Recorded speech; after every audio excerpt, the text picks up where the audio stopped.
ጤና ይስጥልኝ የአዲሱ ሚዲያ ፕሮግራም ተከታታዮች እንደምን ሰነበታችሁ?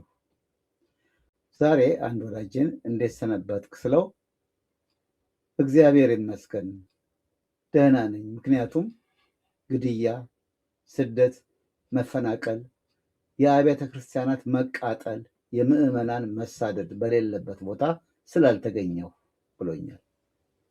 እውነቱን የተናገረ ይመስላል።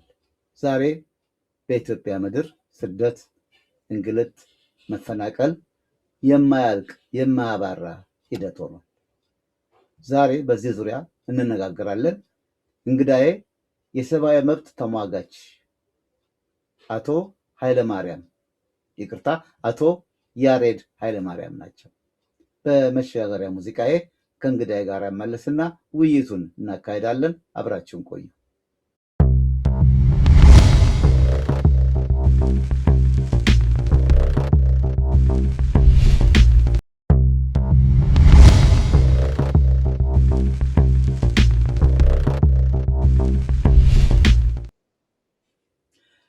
ሰላም አቶ ያሬድ፣ እንዴት ሰነበትክ? ደህና ነህ ሆይ? ትንሽ ቆየ ከተገናኘን። እንዴት ነህ?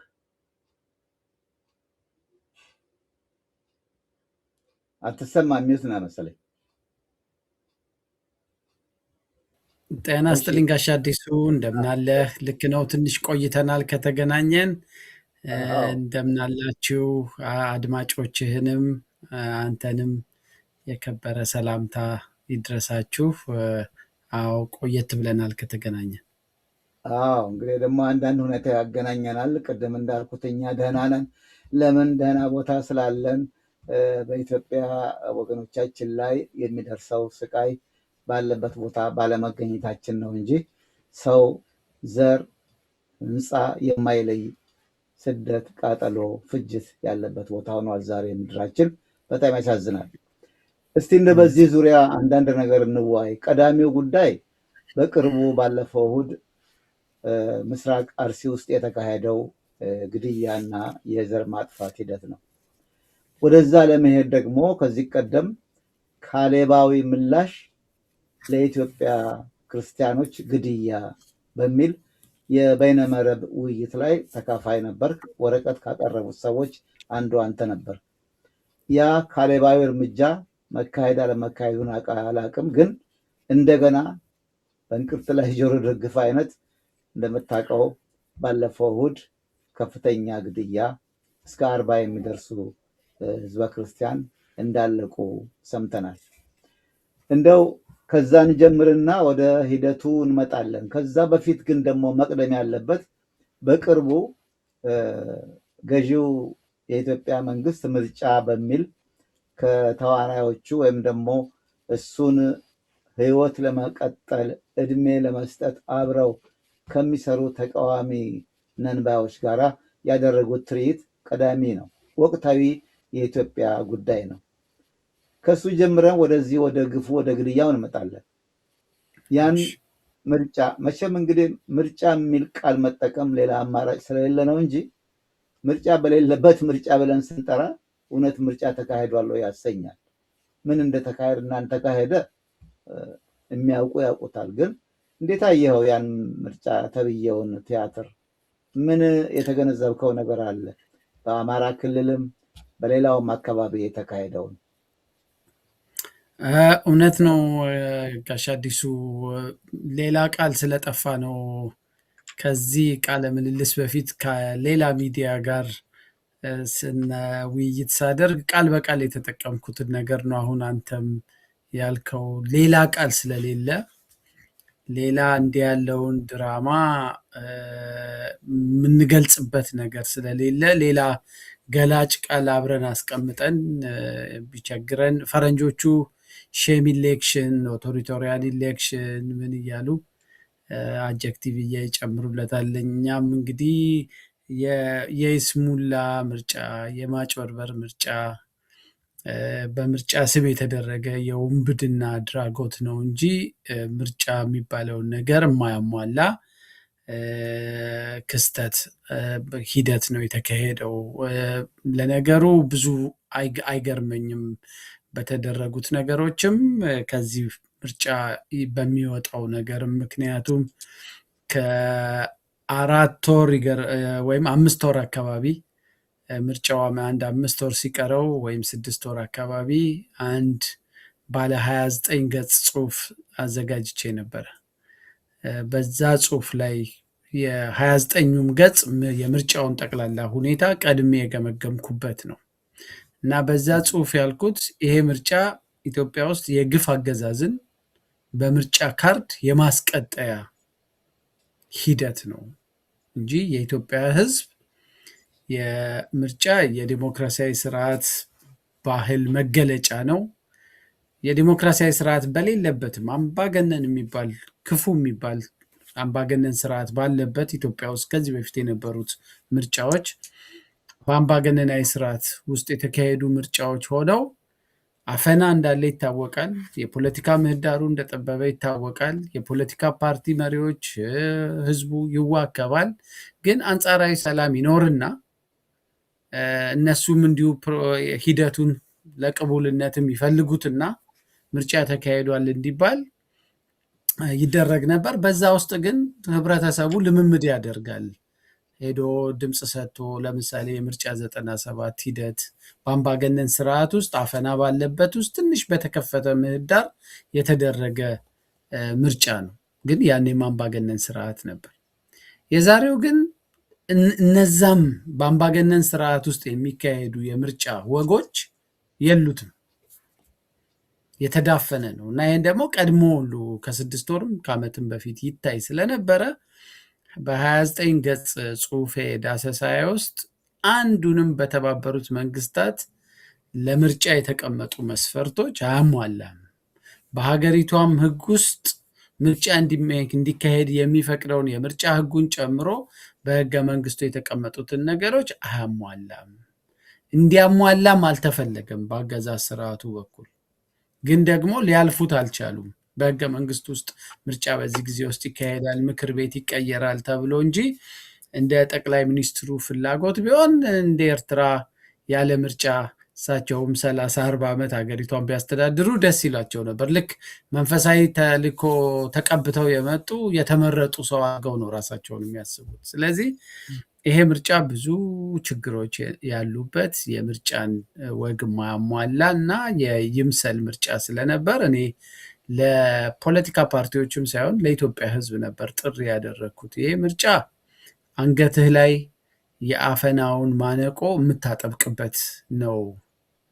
ለገዢዎችህ፣ ለሚገሉህ፣ ለሚያሳድዱህ፣ በእምነትህ በማንነትህ ለሚያዋክቡህ፣ አገር አልባ የአገር ባለቤት ሆነህ አገር ውስጥ እየኖርክ ግን አገር አልባ ላደረጉህ ሰዎች ግፉበት፣ በርቱበት ብለህ ተገደህም ቢሆን እንኳን ብታረገው ፍቃድ እንደመስጠት ነው። ስለዚህ ይሄን ምርጫ ህዝቡ እንደ ምርጫ እንዳይቆጥረው ጥሪ አድርጌ ነበር እና የሆነውም ነገር ያ ነው።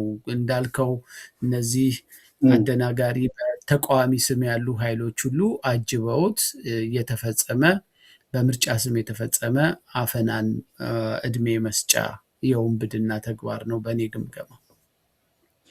መልካም አቶ ያሬድ፣ እንደው እኔ በእውነቱ የአብይ ገዢ መደብ ወይም ራሱ አብይ ለኢትዮጵያ ህዝብ ያለውን ንቀት፣ ጥላቻም ሁሉ ነገር ግልጽ ነው።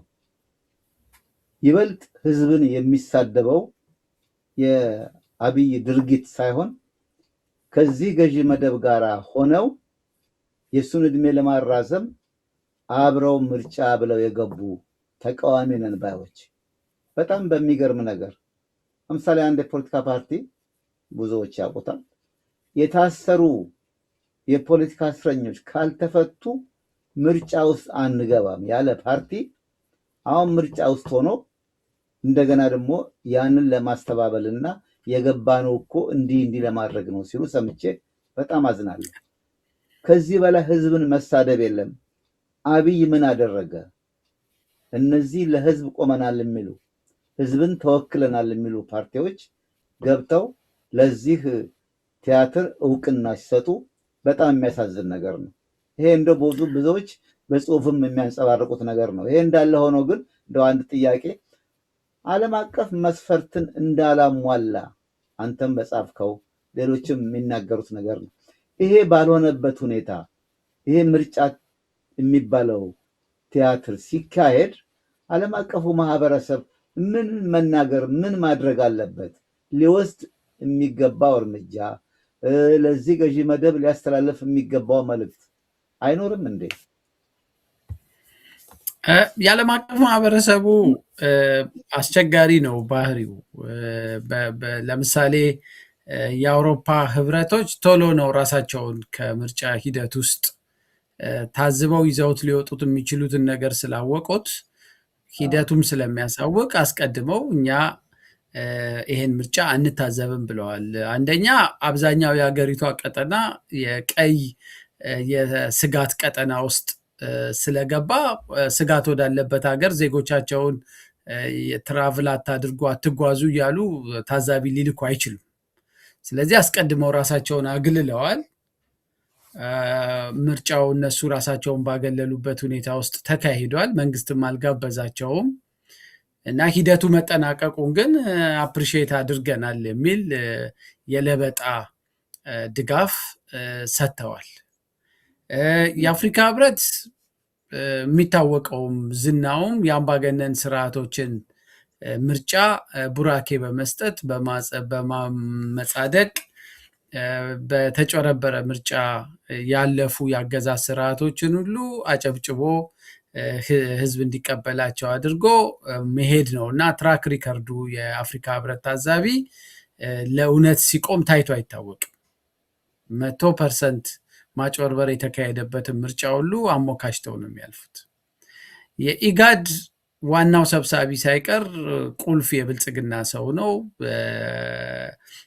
ስለዚህ ይሄ ሰው ምን ሊያደርግ እንደሚችል እና ምን አይነት ዴሊጌሽን ሊልክ እንደሚችል ይታወቃል።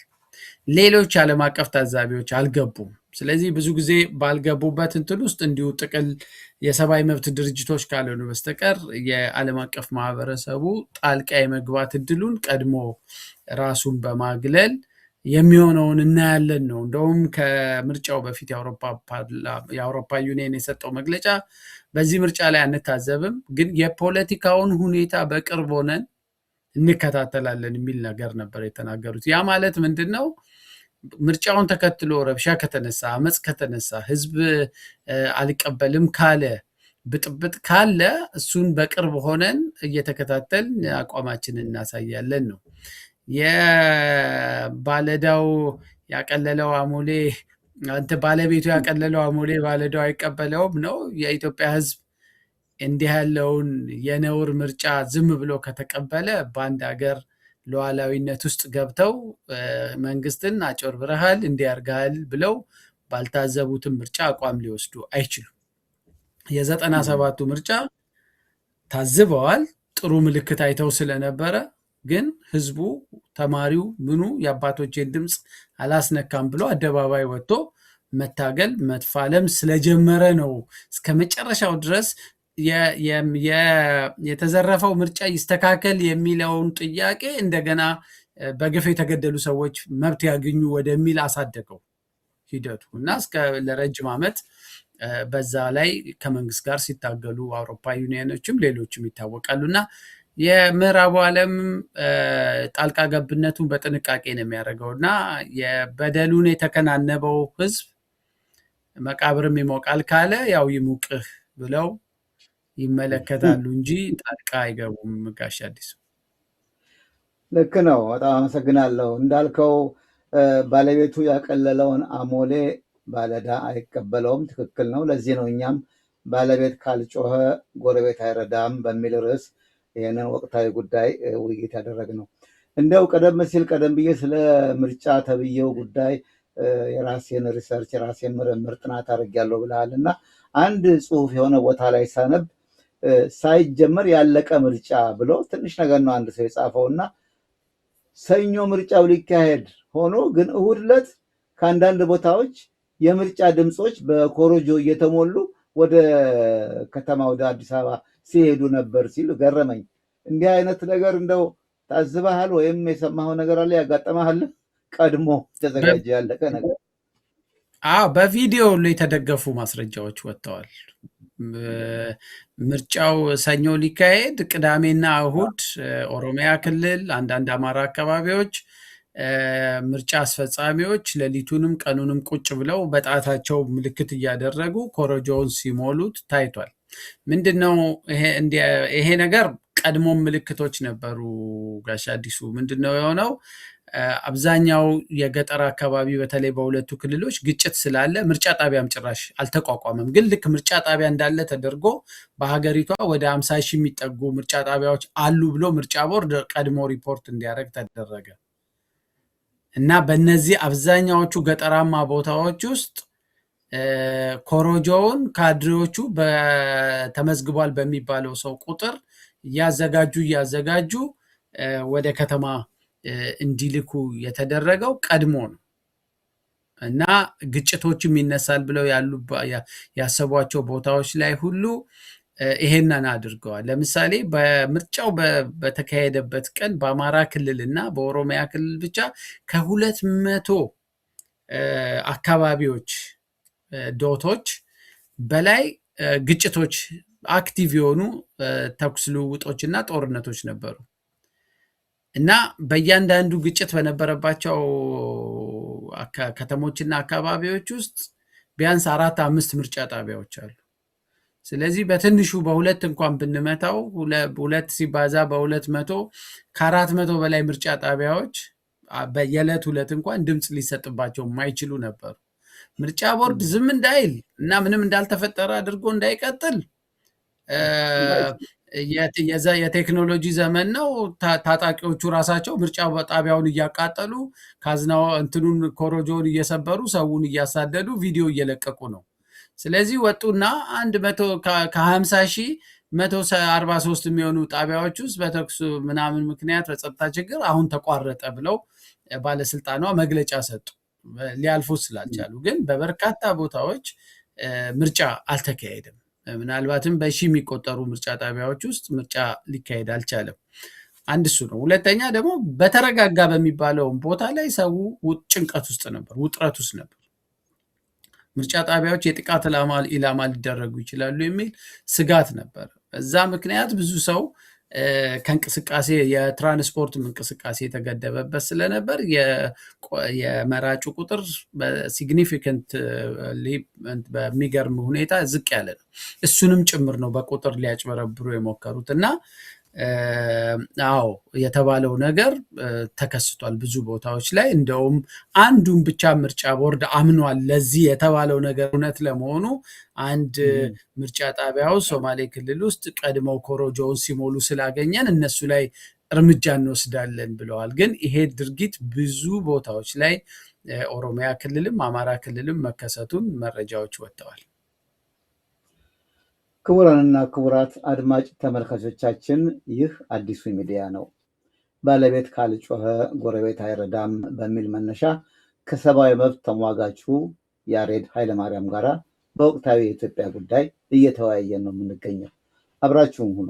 ሰብስክራይብ፣ ላይክ፣ ሼር በማድረግ ይህ ዝግጅት ወደ ሌሎችም እንዲደርስ አስተዋጽኦ ታደርጋላችሁና እንደዚያ ያርችሁ እያደረጋችሁ አብራችሁን ቆዩ። አቶ ያሬድ፣ ሌላ ጉዳይ የእሁዱ የአርሲ እልቂት ከመፈጸሙ በፊት ግንቦት 23 እሁድ ዕለት የተፈጸመው ጭፍጨፋ የዘር ማጥፋት ድርጊት አንተም ከዚህ ቀደም ተሳታፊ የሆንክበት የካሌባዊ ምላሽ የተባለው በተካሄደ በጥቂት ጊዜ ውስጥ ነው። ያ ካሌባዊ ምላሽ ለክርስቲያኖች እልቂት የተባለው ምን ውጤት እንዳገኘ እሱ ወደ ፍጻሜ መሆን ቀርቶ እንደው እርምጃ ለመውሰድ ሳይሞከር ሌላ ምን ትሆናላችሁ የሚል እርምጃ መደረጉ በጣም የሚገርም ነው። በዛ በያሬዳዊ ካሌባዊ ምላሽ በሚለው ላይ አንተ ከተናገርከው 1-2-3 ምሳሌዎች እያነሳው እንወያያለን። እንደው ለመሆኑ የዛ ግንቦት 8 የተካሄደው የበይነመረብ ውይይት ምን ምላሽ አገኘ? እንደው እስካሁን አንተ እንደምትገነዘበው ትንሽ ካልከኝ በኋላ ከአንተ ድምፅ አሰማለሁ። እንደው መጀመሪያ አንተን ግንዛቤ የአንተን እይታ ልውሰድ ብዬ ነው። በስ ምንም ምላሽ ምላሹ ያው ተጨማሪ ግድያ፣ ተጨማሪ ጭፍጨፋ፣ ተጨማሪ እልቂት ነው። ምክንያቱም ሰሚ የሌለበት ዘመን ላይ ነው ያለነው። ይሄ ድርጊት ብቸኛ የተናጠል ድርጊት አይደለም። ተመሳሳይ እልቂቶች፣ ተመሳሳይ አፈናዎች፣ ሰዎችን አፍኖ እንግዲህ በዚህ እንኳን በ3 ሳምንት ጊዜ ውስጥ ምርጫው ከምርጫው ቀን ወደኋላ 2 ሳምንት እና 3 ሳምንት ጊዜ ውስጥ እንኳን በመጀመሪያ 1 አውቶቡስ ሙሉ ከዛ ደግሞ 2 አውቶቡስ ሙሉ ሰዎች ታፍነው ገሚሶቹ ተገለው የት እንደደረሱ ብር እየተጠየቀባቸው ሩቅ ቦታ፣ ጠረፋማ ቦታ ላይ እንደው መንግስት በብዙ ነገር ተወጥሯልና የመንግስት የጸጥታ አካላት የማይደርሱበት ቦታ ላይ የተደረገ የኢትዮጵያ ድንበር ላይ ከጎረቤት ሀገሮች በመጡ ኃይሎች የተፈጸመ ነገር ቢሆን እሺ፣ ከአዲስ አበባ ማርቆስ ባለ አጭር ርቀት ውስጥ ነው እነዚህ በተለይ ጎሐጽዮን ምን የሚባሉ ቦታዎች ከየትኛውም ቦታ ተወርውሮ የመንግስት ኃይል ነገሮችን መቆጣጠር የሚችልበት ቦታ ነው እና ለእነዚህ አይነት እልቂቶች መልስ የሚሰጥ ስርዓት ኢትዮጵያ ውስጥ የለም። ግድም አይሰጣቸውም። እንዲህ ያለው ነገር አያስጨንቃቸውም፣ አያሳስባቸውም። የዜጎች ሞት፣ የዜጎች እልቂት፣ መታፈን፣ የሰዎች በእምነታቸው በማንነታቸው ዘር ተኮር ጭፍጨፋ ቢፈጸምባቸው የማይሞቀው የማይበርደው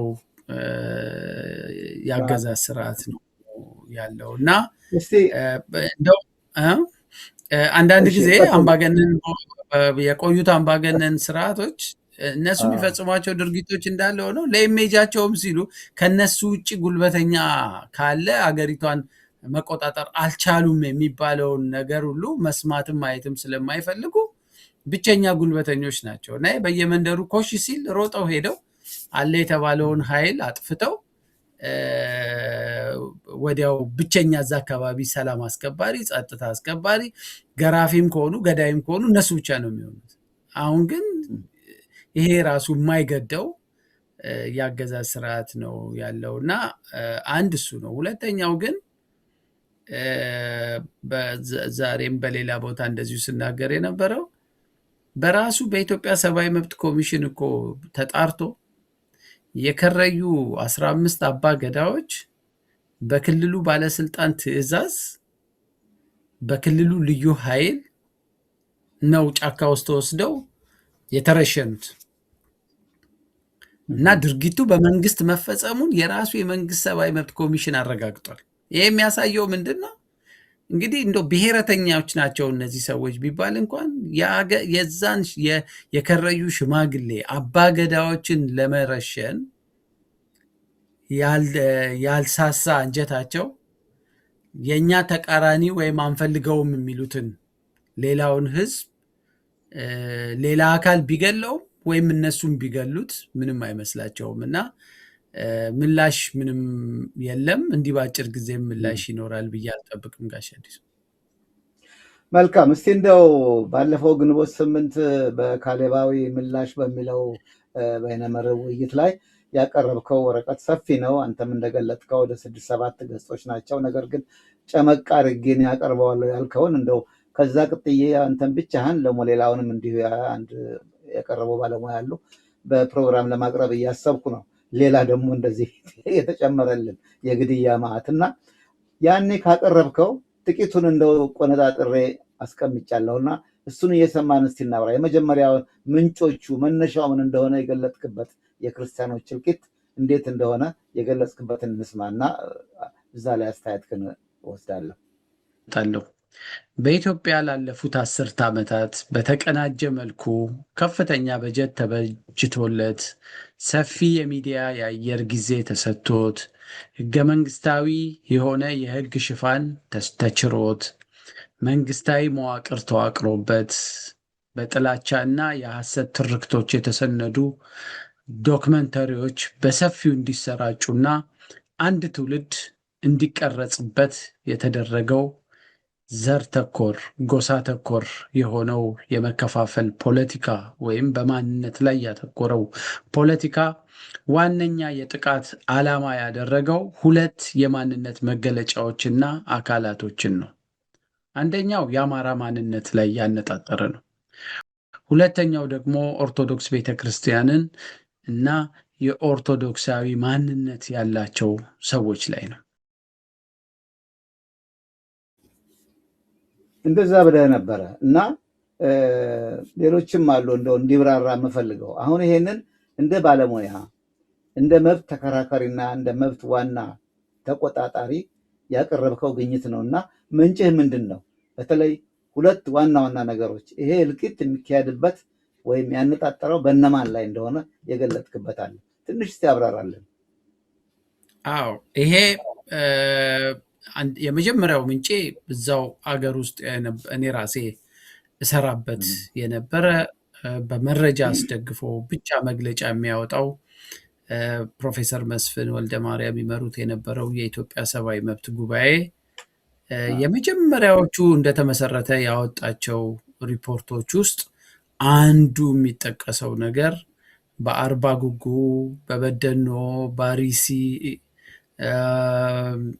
በዋተር እንደዚህ እዛ አካባቢ በነበሩ በሐረር እና ባሪሲ አካባቢዎች በአማራ ብሔር ተወላጆች ላይ እና በመነኮሳት በቤተክርስቲያናት ላይ የተፈጸመው ጭፍጨፋ በሚገርም ሁኔታ በአግባቡ ተሰንዶ በመጽሐፍ ጭምር ታትሟል።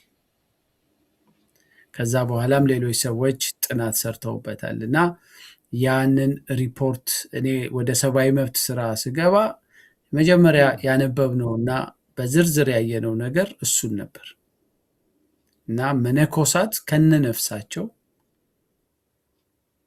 ከገደል ላይ እየተወረወሩ እንዲገደሉ ተደርገዋል። በህይወት እያሉ ነፍሳቸው እያለ አይናቸው ተጎልጉሎ እንዲወጣ የተደረጉ፣ ምላሳቸው እንዲቆረጥ የተደረጉ፣ የፊት ቆዳቸው በስለት እንዲገፈፍ የተደረጉ የሃይማኖት አባቶች ይሄ ዓለም በቃኝ ምንም ነገር ከዚህ ዓለም አልፈልግም ብለው ገዳም የገቡ እናቶች ሳይቀሩ የተጎዱበትን ጉዳት ኢሰመጉ አውጥቶታል። በወቅቱም ድርጊቱን የፈጸመው እዛ አካባቢ ይንቀሳቀስ የነበረው አክራሪ የእስልምና የኦሮሞ አክራሪ እንቅስቃሴ ኃይል ነው በሚል ኦነግ ነው እና በሚል የአገዛዝ ስርዓቱን በኋላ ላይ እነሱ ላይ ፈርዶ ውይይቱ ላይ የተደረገባቸው ቪዲዮዎች ሁሉ ወጥተዋል። ይሄ የተሰነደ ነገር ነው።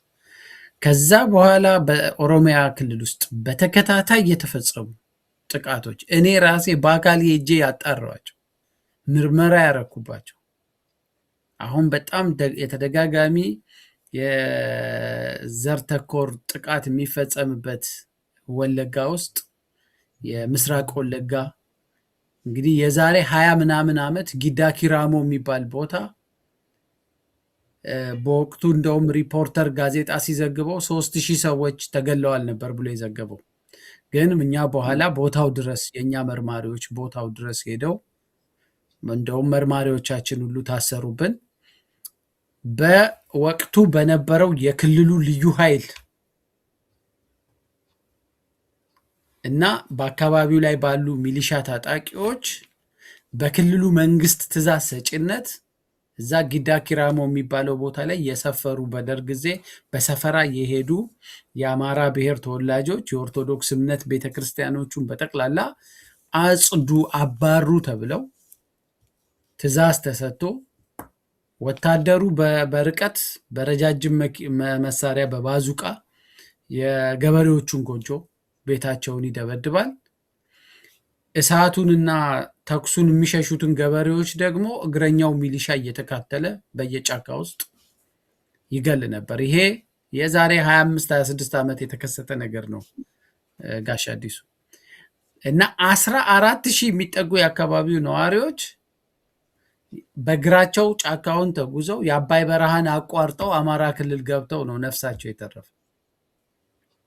እንደውም በወቅቱ የአማራ ክልል ተቀብሎ እነሱንም መጠለያ እንዳይሰጣቸው ተከልክለው ብዙ ሲሰቃዩ ከቆዩ በኋላ የእኛ መርማሪዎች ሄደው እዛ አባይ በረሃ ሸለቆ ውስጥ ሜዳ ላይ የተንጣለለ ሜዳ ላይ ሰፍረው ሪፖርት ማውጣታችንን ተከትሎ አፍሰው ወስደው የፓዊ የሚባለው አካባቢ ጥሻ ዝንብ ብለው መንጥረው የሆነች ዳስ ሰርተው ወስደው አሰፈሯቸው። ከዛ 3 ወር ሳይሞላው እንደገና ተደወለልን። እረ ህዝቡ አለቀ በወረርሽኝ። መርማሪዎች መልሰን ላክን እዛ አማራ ክልል። እኛ አባይ በረሃ ውስጥ ሆነው በመረመርንበት ጊዜና ወስደው ባሰፈሯቸው ጊዜ መካከል እንደገና ከተሰደዱት ከጥቃት ከተሰደዱት ውስጥ ወደ 400 ሰዎች ሞተው ነው እንትን ያሉት እና በዛ ወቅት ከጊዳ ኪራሞ ቤተክርስቲያን ተቃጥለዋል፣ የቤተክርስቲያን ንብረቶች ተዘርፈዋል እና በኦርቶዶክስ እና በአማራ ላይ ያነጣጠሩ ጥቃቶች ከዛ በኋላ አላባሩም። ልክ ነው። እና ቀደም ሲል ያልከውን ለምን እንዳልክ ያገኘኸው ጥናት ነው ምክንያት መነሻ የሆነ እና እንደው ከምን የተገኘ ነው ለማለት ነው። ሌላም አለ። እስቲ አቶ ያሬድ እንደው የሚገርመው ነገር ግን ጥቃቱ በሚፈጸምበት ጊዜ ይሄንን ድርጊት ለማቆም የሚመለከተው ክፍል ምንም አለማለቱ ነው። ግድ የለም እንቀጥላለን። ሌላ ደግሞ ከአቀረብከው ወረቀት ወይም ጽሁፍ ላይ የወሰድኳት አለች 1 ደቂቃ የምትሆን እሷን ሰምተን እንመለስ። ባለቤቱ ያቀለለው አሞሌ ባለዕዳ አይቀበለውም እንደሚባለው እናንተ የጉዳዩ ባለቤቶች፣ የገፈቱ ቀማሾች፣ የእምነቱ ተከታዮች ዝም ካላችሁ ማን ድምፅ ሊሆን ይችላል? ማን ጥቃቱን ሊያስቆም ይችላል? እያልኩ በተደጋጋሚ በማገኘው መድረክ ሁሉ አባቶችን ወቅስ ነበር በድፍረት። የቤተ ክርስቲያን መሪዎችን ምን ሆነው ነው? ምን ቢነካቸው ነው? ይችን የተመሰለች የተቀደሰች ብዙ ጸጋ የተሰጣት ቤተ ክርስቲያን እጃቸው ላይ ወድቃ እንዴት እንዲህ ልትጠፋ ህልውናዋ አደጋ ላይ ሲወድቅ እያዩ ዝም ይላሉ? እያልኩ ሁሌ ባልተገራ የህግ ባለሙያ አንደበቴ ነቀፌታ አሰማ ነበርና እስከ ዛሬ ለወቀስኳችሁ ሁሉ ከልቤ ይቅርታ መጠየቅ እፈልጋለሁ። ግን ከተቆርቋሪነት ለሰው ልጅ ካለኝ ተቆርቋሪነት እንደ አንድ የኦርቶዶክስ ቤተክርስቲያን እምነትና በኦርቶዶክስ ቤተክርስቲያን እንዳደገ ሰው ደግሞ ለእምነቱም ካለኝ ተቆርቋሪነት የመነጨ ነውና በዛ ይያዝልኝ። እንደው እዚህ ላይ በጣም ጥሩ ነው መቼም በትህትና ነገሮችን ማቅረብ። አባቶችንም አታክብር አልልም። ባልተገራ የህግ ባለሙያ አንደበት ላልከው እኔ አልስማማም። አካፋን አካፋ ማለት ነውር የለውም። ያልተገራ አንደበትስ የሰው ልጅ በግፍ ሲገደል ደም መሬት ላይ ሲጣለል የሟቾች ይሄን አይቶ ምክንያቱ ምን እንደሆነ አልገባንም የሚሉት አነጋገር ነው ያልተገራ የሚባለው። ዛሬ ላይ ሆነህ የአርሲውን የምስራቅ አርሲውን ጭፍጨፋ ካየህ ከሰማህ በኋላስ ዛሬም ያልተገራ አንደበቴ ነው ይቅርታ ይደረግልኝ ትላለህ? ዛሬ ላይ ቆመህ ይቅርታ የሚያስጠይቅ ነገር ነው ትናገረው? ያደግኩበት ቤተሰብና ማህበረሰብ ትህትና ይዞኝ ነው እንጂ እውነት ለመናገር ብዙ ጊዜ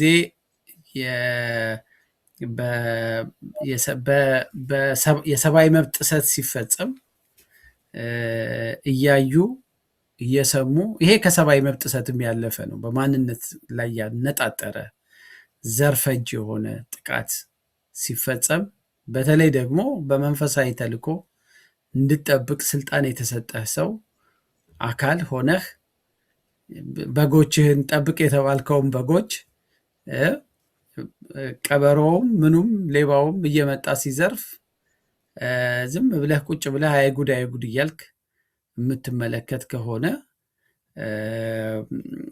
ከአጥፊው እኩል ዋና እንደውም የመጀመሪያው ተጠያቂ የምትሆነው የእረኝነት ኃላፊነትህን ያልተወጣኸው አንተ ነህ እና ለእኔ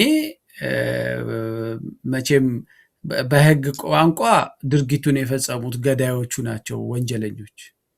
ግን ወንጀልን እንዲህ ያለውን ግፍን እንዲህ ያለውን በማንነት ላይ ያነጣጠረን ሰቆቃ ቁጭ ብለው የሚመለከቱ አባቶች ምንም እንዳልተፈጠረ ከዛ አልፎ ሊያስተባብሉ የሚፈልጉ አባቶች የወንጀሉ ተባባሪዎች ናቸው። በደረቅና ግልጽ በሆነ ቋንቋ ዋና የወንጀሉ ተባባሪዎች ናቸው።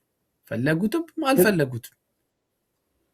ትልቁ ነገር እሱ ነው። ያሬድ ትልቁ ነገር እሱ ነው። ምንድነው ያልተገራ አንደበት የምለው እኔ ይሄንን አይን ያወጣ ግፍ የፈጸሙትን ሰዎች ቢያንስ ስም መጥራትም ሳያስፈልግ ቢያንስ አትግደሉን፣ ክርስቲያኖች ተለይተው ሊሞቱ አይገባም፣ ይሄ ዘር ማጽዳት ነው፣ ጄኖሳይድ ነው፣ አቆሙ ማለት ነውር የለውም።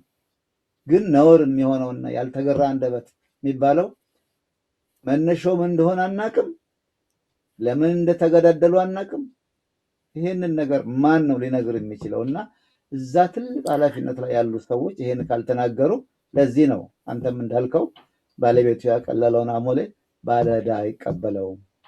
ስለዚህ ይሄንን ነገር በአጽንኦት መናገር ያለባቸው ጉዳዩ የሚመለከታቸው በጎቹን መንጋዎቹን መጠበቅ ኃላፊነት የማሰማራት ኃላፊነት የተሰጣቸው አባቶች ናቸው። ከዚህ ቀደም አይተን የለም እንዴ? ወደ እነሱ ሲጠጋ ጥቁር ልበሱ ብለው አስጀምረው ህዝብ ነቅሎ ወጥቶ እንደገና ወደ ቤቱ እንዲመለስ፣ ግማሹም ወደ እስር ቤት፣ ግማሹም ከስራ እንዲባረር ያደረጉት እነዚህ ናቸው እኮ። እና በእውነቱ ቅድም እንዳልኩት ነው፣ በአግባቡ ሊነገር ይገባል። ዘለፋም አይደለም ይሄ። ፍርድ ቤትም ከሰው ነበር ጋሽ ያኔ ወደ እነሱ ሲመጣ እኮ በቤተ ክርስቲያን ውስጥ ያሉ ጠበቆችን ሁሉ ሰብስበው እንዲህ ያለው ሂደት ይቁምልን ብለው እንደውም በመጸሎትም አይበቃም ብለው በህግ ጭምር የተዋጉ ሰዎች ናቸው። እና ይሄ ሁሉ ህዝብ ሲያልቅ መንግስት በህገ መንግስቱ የተሰጠውን ግዴታ ሳይወጣ ህዝብ ምዕመናናችንን እያለቀብን ነው ብለው እኮ መንግስት ላይ ፋይል ክስ መመስረት ይችላሉ። ፍርድ ይገኝ አይገኝ ሌላ ጉዳይ ነው።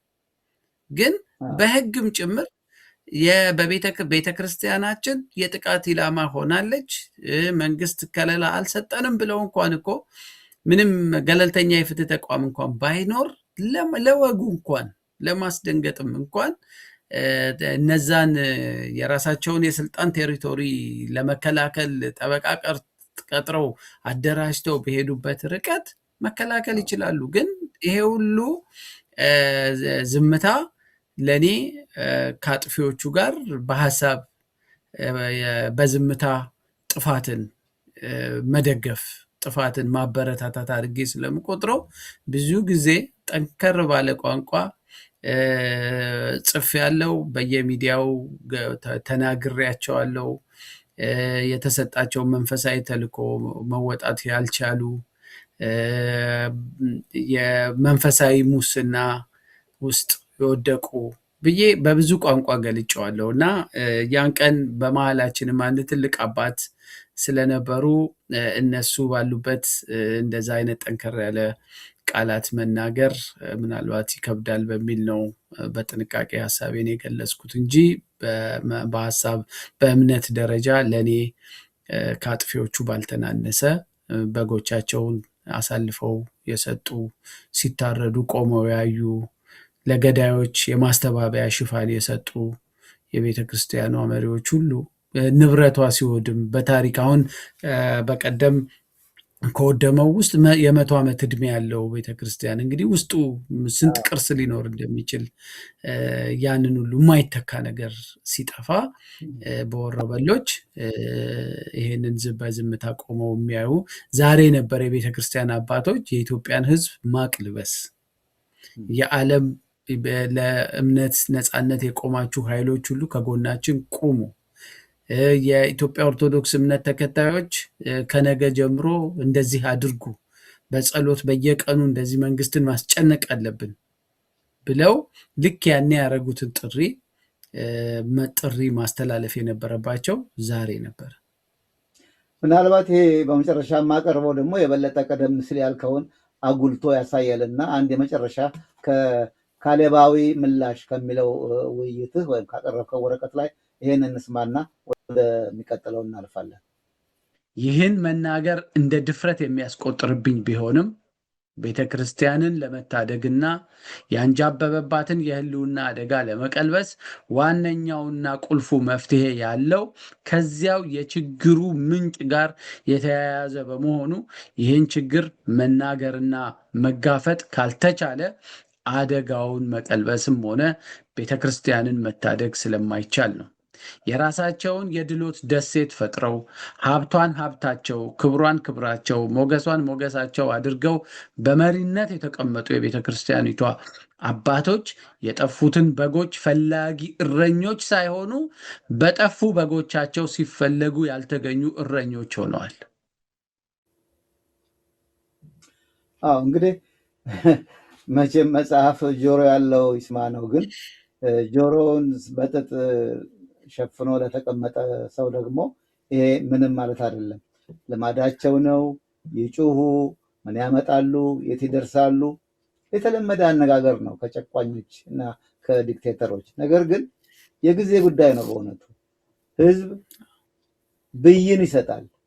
ፍርድ ቤት አይደለም፣ ህዝብ ራሱ ውሳኔ ይሰጣል። እና በዚህ መዓት ውስጥ እውነትን ለማስተባበል የሚሞክሩ ሰዎች ነገ የኢትዮጵያ ፀሐይ ስትወጣ የቱ ጋር ሊቆሙ እንደሚችሉ አላውቅም።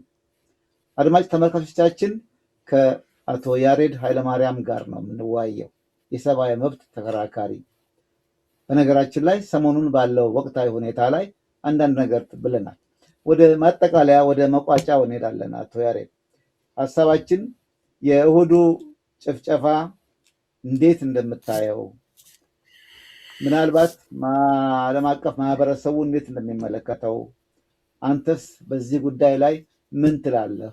ምክንያቱም የቀጠለ ነገር ነው፣ መቆሚያ ያጣ የሚገርም ነገር ነው። አሁን በቀደም ካሌባዊ ምላሽም ሆነ ከዚህ ቀደም ጥምረት ለቤተክርስቲያንም የተለያዩ የሃይማኖት ተቋማትና ስብስቦች በኢትዮጵያ ቤተክርስቲያን ላይ የሚደርሰው ቃጠሎና ውድመት ይቁም፣ ሰውን በሰውነቱ ማክበር እንጂ በዘሩና በሃይማኖቱ ምክንያት መግደልና ማሳደድ ተገቢ አይደለም የሚሉት ጩኸቶች ባላባሩበት ሰዓት ምን ታመጣላችሁ ተብሎ የሚወሰድ እርምጃ እኔ በሆነ በጣም ከባድ ነው።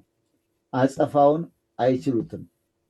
ይሄ ስርዓትም ሆነ ከዚህ ስርዓት ጎን የቆሙ ይሄን ስርዓት እድሜውን እንዲያራዝም፣ ግድያህን ፈጽም፣ ማዋከብህን ቀጥል፣ የደካሞችን ቤት እያፈረስክ ማሳደድህን ቀጥል ብለው እውቅና እንዲያገኝ ያደረጉ የፖለቲካ ፓርቲዎች፣ እነዚህ ሁሉ በእውነቱ የቀን ጉዳይ ነው። እንዴት ታየዋለህ? እስቲ በእሁዱን እንትን በጣም አስደንጋጭ ነው መቼም። ግማሹ 4፣ ግማሹ 3፣ ግማሹ 5 ይላል። እስከ 40 የሚደርሱ ሰዎች እንደተገደሉ ተለይተው ኦርቶዶክሳውያን ይህንን ጄኖሳይድ ነው ብለው ለመጥራት የሚጸየፉ ሰዎች ደግሞ አሉ። ሚዲያ ይዘው ሁሉ ፕሮግራም የሚሰሩ እነዚህ ሁሉ የጊዜ ጉዳይ ነው። የኢትዮጵያ ሕዝብ ይፈረዳቸዋል። እንዴት አየኸው? የእሁዱን ሰኞም ምርጫ የተባለው ታይ ሲል የተደረገ ግድያ፣ ጭፍጨፋ። እኔ የምርጫው ኢትዮጵያ ትመርጣለች የሚል መፈክር ነበር እንግዲህ እሁድና ሰኞ በመንግስት ሚዲያዎች የተሰማውና የጻፍኩት ኢትዮጵያ እየመረጠች ሳይሆን እየደማች ነው፣ ኢትዮጵያ እየሞተች ነው፣ ዜጎቿ በነገር ላይ ዜና አንባቢ ትላንትና ሰማ ኢትዮጵያ መረጠች፣ ኢትዮጵያ አሸነፈች ነበር የአርዕስተ ዜናው፣ የዜና ዋና መንደርደሪያ ርዕስ ያደረገውና በቃ አንዳንድ ጊዜ እንዲህ አይነት ሰዎች አያናድዱህም እኮ ግን ያሳፍርኋል። አቀርቅረህ ነው የምትሰማው እንዲህ አይነቱን ዜና። እሺ ይቅርታ ስላቋረጡ። እና ኢትዮጵያ መረጠች ሳይሆን ኢትዮጵያ ደማች፣ ኢትዮጵያ ጎደለች። ይሄ ውርደት ነው። በዚህ ዘመን ዓለም ሰልጥኖ የሌላ ሀገር በቋንቋም በሃይማኖትም በመልክም የማይመስሉትን ሰው ሁሉ ስደተኛውን ሁሉ እየሰበሰበ በሚያቅፍበት በዚህ ዘመን እኛ እርስ በርሳችን በማንነት የምንበላላበት በማንነታቸው ሰዎች የሚጨረሱበት ዘር ተኮር ጭፍጨፋ የሚፈጸምባት ሀገር መሆኗ አንዳንድ ጊዜ ያው ለድርጊት ፈጻሚዎቹን ብናወግዝም መንግስትን ባወግዝም እንደ ሀገር ግን በቃ የከሰርንበት ጊዜ ነው፣ የተዋረድንበት ጊዜ ነው። ሁላችንም ድርጊቱንም እየሰማን የምናለቅሰውም ተበዳይም በዳዮቹም ድርጊቱን ፈጻሚ ወጣቶች ጨፍጫፊዎቹም እንደ ህዝብ ዓለም ከደረሰበት የስብዕና ልዕልና ወርደን የተዋረድንበት ዘመን ነው እና እኔ ስለ ሰብአዊ መብት ጥሰት እድሜን ሁሉ ሳወራ ለፈረንጆቹም ሰው ተደበደበ፣ ሰው ታሰረ፣ እንደዚህ እያልኩ በድፍረት አወራ ነበር። አሁን አንድ ኢትዮጵያዊ ሌላኛውን ኢትዮጵያዊ አንገቱን ቆረጠው። የእርጉዝ ሴት ሆድ አንድ ወጣት ኢትዮጵያዊ ተሰብስበው ሆድ ቀደው ሕፃን ልጅ አውጥተው ገደሉ ብዬ እንዴት አድርጌልናል? እኮ እኔንም ጭምር ፍሩኝ እንደማለት። በዚህ ዘመን የተፈጠሩ አውሬዎች ነን እኛ ኢትዮጵያውያኖች ብዬ እንደማወጅ ማለት እና እነሱ ለፈጠሩት እነሱ ለፈጸሙት እኔ ያንን ለማውራት እሳቀቃለሁ። ሰውነቴ ያንሳል፣ አቅም አጣለሁ ያን ለመመስከር። በትላልቅ መድረኮች ለዓለም ሕዝብ ይህን ለማውራት እሳቀቃለሁ። ምክንያቱም እነዚህ ኢትዮጵያውያኖች ምን አይነት በስልጣኔ ውስጥ የተደበቁ አውሬዎች፣ በረጅም ዘመን ስልጣኔ ውስጥ በውስጣቸው የበቀሉ ምናምን ብለው ሌላ ስም ነው የሚሰጡት። ለሌላውም ጊዜ እንኳን አላማረብንም እና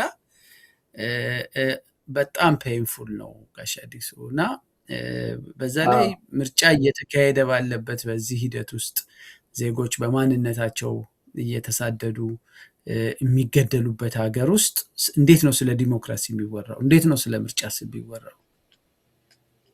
እና ይሄንን ደግሞ የሚሸፍን ያገዛዝ ስርዓት፣ የሚደግፍ ያገዛዝ ስርዓት፣ የሰዎች በዚህን ያህል ደረጃ ማለቅ ለዜና እኮ አልበቃም።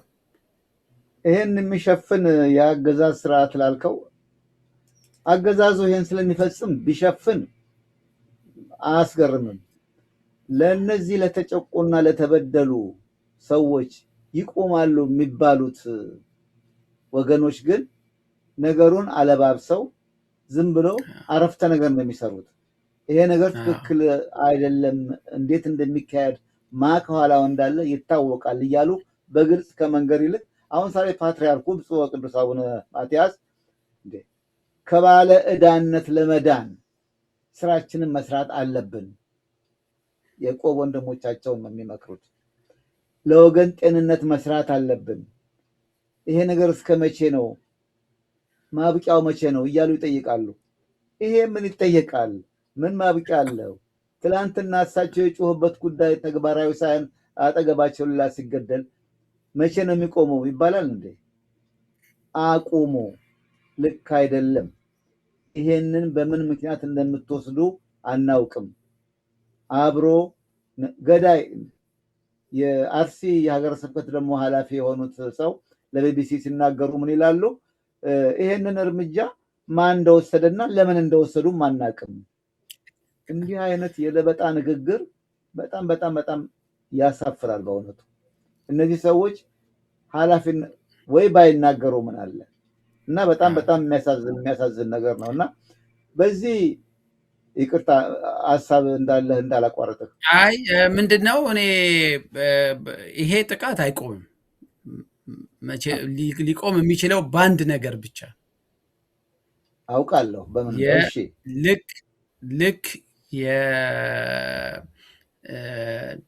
ተጨማሪ ሲኖዶስ የክልል ሲኖዶስ እንፈጥራለን ሲሉ የታየው የህዝብ ፍጹም ስልጡን የሆነ ግን ደግሞ የዓለምን አትኩሮት የሳበ ቁጣ፣ በዝምታ ውስጥ የታየ ቁጣ ይሄንን መንግስትን ያባንናል። ያ ቁጣ ቀላል አልነበረም። የአዲስ አበባ ጎዳናዎች በቤተ ክርስቲያን ባለባቸው ሁሉ በጸሎተኛ ተሞልተው በስራ ሰዓት በምሽት መንገዶች ተዘጋግተው ሰው ጥቁር ለብሶ የዓለም ሚዲያዎች ነው የዘገቡት እና የመስቀል ዕለት ነጭ ለብሰን የአእላፍ ዝማሬ ጊዜ ነጭ ለብሰን የሚያስደምም ነገር እያሳየን ልክ ሁሉ ነገር ሰላም የሆነ የሚመስል ሮንግ ሲግናል ለዓለም እንደምንልከው ሁሉ ይቺ ቤተክርስቲያን መከራ እየወረደባት እንደሆነ ዛሬ እነዛ የቁጣ ግን ደግሞ ፍጹም ስልጡንና ሰላማዊ የሆኑ ንቅናቄዎች በቤተክርስቲያኗ አባቶች በቤተክርስቲያኗ የቁርጥ ቀን ሰዎች ተጠርተው ሙሉ የኦርቶዶክስ እምነት በመላው ዓለም ወጥቶ መነቃነቅ ቢችል ያገዛዝ ስርዓቱ ለኢሜጁም ስለሚጨነቅ ቁጥሩም ቀላል ህዝብ ስላልሆነ እንዲህ በቀላሉ የሚቀለበስ ህዝብም ስላልሆነ ይደነግጣል። ቢያንስ ለተወሰነ ጊዜ ትንፋሽ እናገኛለን። እኔ መቼም ይሄንን የግፍ ግድያ ጄኖሳይድ ለማቆም ወይም መቼ ነው የሚቆመው ለሚለው ትክክል ነኝ ብዬ አልከራከርም። እንደሚመስለኝ ግን ይህ ኢትዮጵያን እና ኢትዮጵያውያንን የማይወድ የሚጠላ ስርዓት ካልተወገደ በስተቀር የኢትዮጵያ መከራ ሊቆም አይችልም። ለምን? ኢትዮጵያዊ ያልሆነ ኢትዮጵያን የማይወድ ለኢትዮጵያ መሰረት የሆኑ የሃይማኖት ተቋማትን ክርስትናውንም እስልምናውንም ሊያጠፋ የተነሳ ስርዓት ካልተወገደ የኢትዮጵያ መከራ ሊቆም አይችልም። እኔ በእውነት ብዙ ጊዜ አንዳንድ ፕሮግራም ለመስራት አስብና ትኩረታችን እኮ ይሄን ስርዓት እንዴት እንለውጠው ወደሚለው ነው እንጂ ዛሬ እዚህ ጋር ከተደረገ ትርፍ የለው እና መከራችን በጣም ከባድ ነው። በአርሲ የአርሲን አነሳን። በአርሲ ግድያ ተፈጸመ። እስከ 40 የሚደርሱ ሰዎች ተገደሉ። አብያተ ክርስቲያናት ተቃጠሉ። ሰዎች ተሰደዱ። ግን ከዚህ ሰቆቃ ከዚህ ስቃይ የተረፉ ኢትዮጵያውያን በምን ሁኔታ ላይ ይገኛሉ በሚል ቢቢሲ አንድ ዝግጅት አቅርቦ በዛ ዝግጅት ላይ ስማቸው እንዳይገለጥ የፈለጉ እንግዳ ድምፃቸውን ቀይሮ ያስተላለፈውን ይዣለሁ። እሱን ላሰማ መጨረሻ ላይ። አሁን ግማሹ ስንቴ ማርያም ነው ያለው። ቦታው ያው ከዛ ከሚባለው ጋር ትንሽ ይርቃል። 2 ሰዓት ያስሄዳል። በአዳራሽ ውስጥ ነው ያለው ህዝቡ። ከብቱም በቃ ከብቱ፣ ልጁ፣ ህፃናቱ፣ ሽማግሌው፣ አሮጊቱ በቃ እዛው እንግዲህ ተሻግረን ያለውን ነገር ያው አዳራሽ ተሰጥቶን እዛ እንትን እያልን ነው። ከብት ማሳረፊያ ያጠን ወዲያ ወዲህ እያልን ነው። ዘመድም ያለው በየዘመዱ ዘመድም የሌለው እንግዲህ ከብቱን ግማ አንዱን እያስያዘ ሳርም ምንም እያልን ነው። ተጠልለን በዛ እንገኛለን።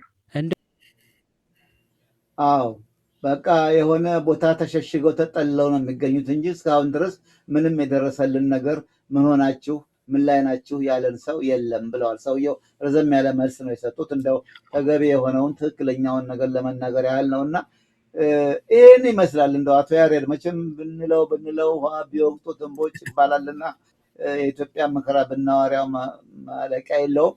እንደ ማጠቃለያ እንደ መፍትሄ ሀሳብ ምን ትላለህ? ካሌባዊ ምላሽ መቼ ነው የሚሰጠው? መቼ ነው የሚያበቃው? እንደ መፍትሄ ስለጊዜው ለኢትዮጵያ ሕዝብ ልናሰማ የምንችለው የመፍትሄ ሀሳብ ምንድን ነው? ለዛ በምሰጠኝ መልስ ውይይታችን እናበቃለን። አቶ ያሬድ።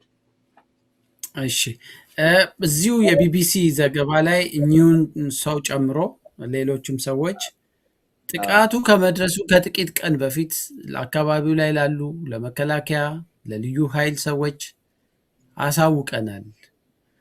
ባለን አቅም ለመከላከል ሞክረናል። ከአቅማችን በላይ መሆኑን ሁሉ ስናውቅ ጥሪ አድርገናል። ሄደን አልቅሰናል ለአካባቢው ላይ ላሉ የመንግስት አስተዳዳሪዎች። ግን ይሄ ሁሉ ጥቃት ከተፈጸመ በኋላ በማግስቱ መሰለኝ ቢቢሲ ያናገራቸው እስከዚህ ሰዓት ድረስ እንኳን አካባቢው ላይ የመጣ የመንግስት አካል የለም።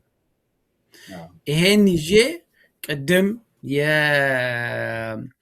የከረዩ አባገዳዎች ላይ የተፈጸመውን መንግስታዊ ጭፍጨፋ እና አቶ በቲን መንግስት ያስወገደበትን መንገድ በየአካባቢው የሚፈጸሙ በመንግስት አካላት የሚፈጸሙትን ጭፍጨፋዎች ከግምት ውስጥ አስገብቼ እኔ በግሌ ይሄን ድርጊት የመንግስት ተልዕኮ የተሰጣቸው ኃይሎች ፈጽመውታል ብዬ ለመደምደም በቂ ምክንያት አለ።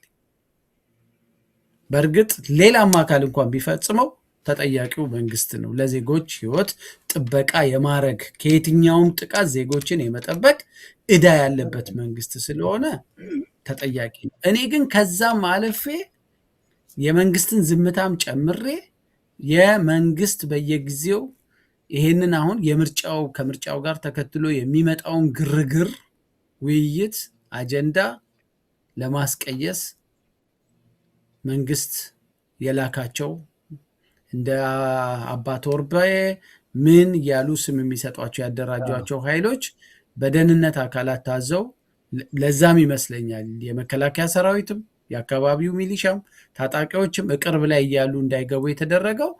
አሁን ወሬው ሶሻል ሚዲያው ስለ ምርጫ መሆኑ ቀርቶ ወዲያው የሀዘን ማቅ አለበሱንና ይኸው ስለ ምርጫው ሂደት እኔ እናንተ ከመገምገም ይልቅ እዚህ ላይ ነው እንድናተኩር የተደረገው።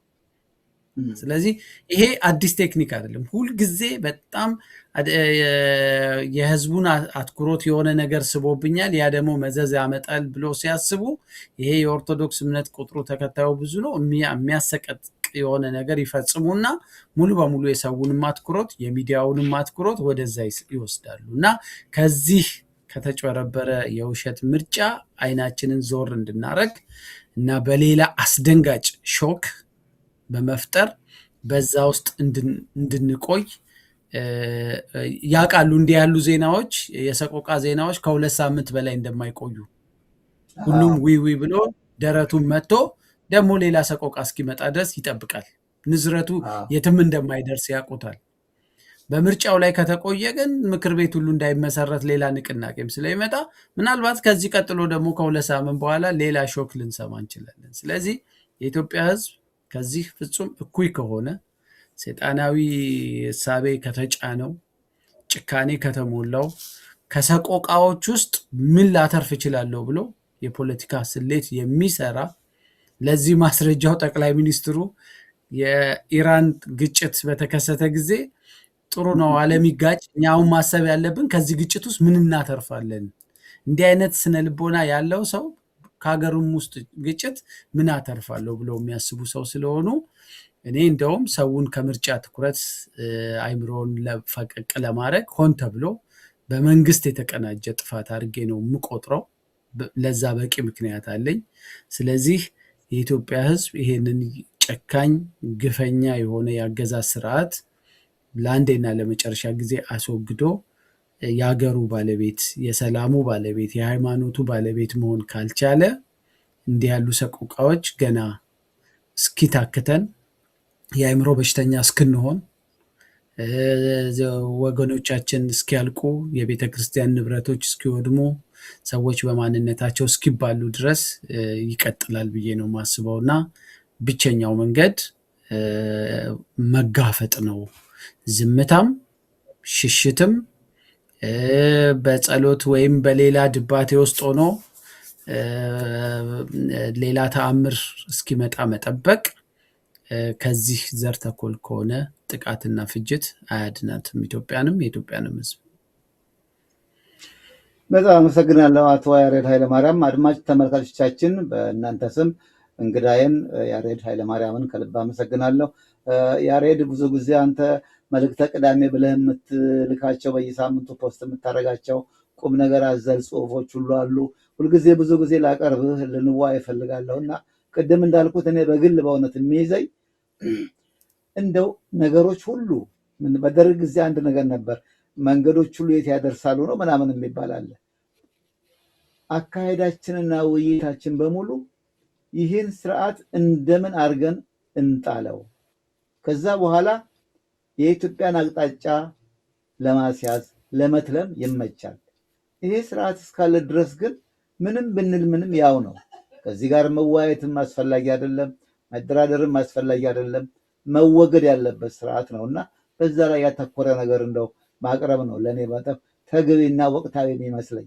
ነገር ግን ደግሞ እንዲህ አይነት አዲስ ክስተት ሲፈጠር ህዝብ ላይ እንዲህ አይነት ሰቆቃ በዘርና በሃይማኖት የተነሳ የሚጨፈጨፉ ኢትዮጵያውያን ሲያጋጥሙ እንደው እንዴት ነው ለማለት መቼም ተገቢ ነው እና ለዚህ ነው ያቀረብኩት። ተገቢና አጥጋቢ የሚያረካ መፍትሄ ማዘል መልስ ነው የሰጠኝ። እጅግ አድርጌ አመሰግናለሁ። የተከበራችሁ የአዲሱ ሚዲያ ተከታታዮች እስካሁን አብራችሁን ስለቆያችሁ እጅግ አድርጌ አመሰግናለሁ። በሌላ ጊዜ ደግሞ አቶ ያሬድም ሆነ ሌሎችም በኢትዮጵያ ጉዳይ ላይ መፍትሄ ይሰጣል የሚሉ ሀሳብ የሚያነገቡ የያዙ ሰዎችን ይዤ ለመቅረብ ሞክራለሁ። እስካሁን አብረን ስለቆየን ሰብስክራይብ፣ ሼር፣ ላይክ ስላደረጋችሁም ከልብ አመሰግናለሁ። ለዛሬው እዚህ ላይ ይብቃን። ጤና ይስጥልኝ።